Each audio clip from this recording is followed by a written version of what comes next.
ടെസ്ലയെ സംസ്ഥാനത്തെത്തിക്കാൻ മോഹന വാഗ്ദാനങ്ങളുമായി ഗുജറാത്ത് സർക്കാർ. കച്ച് തീരത്തിനടുത്ത് മുന്ദ്രയിൽ ടെസ്ലയ്ക്ക് 1000 ഹെക്ടറാണ് ഗുജറാത്ത് വാഗ്ദാനം ചെയ്യുന്നത്. ഗുജറാത്ത് വേണോ ബംഗളൂരു മതിയോ എന്ന കാര്യത്തിൽ ടെസ്ല ഇതുവരെ തീരുമാനമെടുത്തിട്ടില്ല. മുന്ദ്രയെപ്പോലെ ഒരു പ്രദേശത്ത് പരിശീലനം ലഭിച്ച തൊഴിലാളികളുടെ ദൗർലഭ്യം ടെസ്ലയെ പിന്നോട്ടു വലിക്കുന്നു.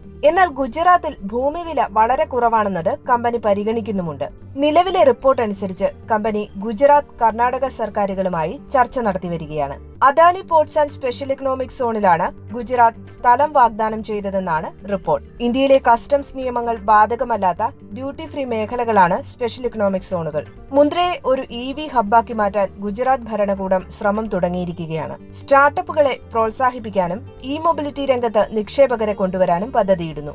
EV ജനപ്രിയമാക്കാനും ഗുജറാത്തിനെ EV ഉൽപാദന കേന്ദ്രമാക്കി മാറ്റാനും സംസ്ഥാന EV നയം ലക്ഷ്യമിടുന്നു.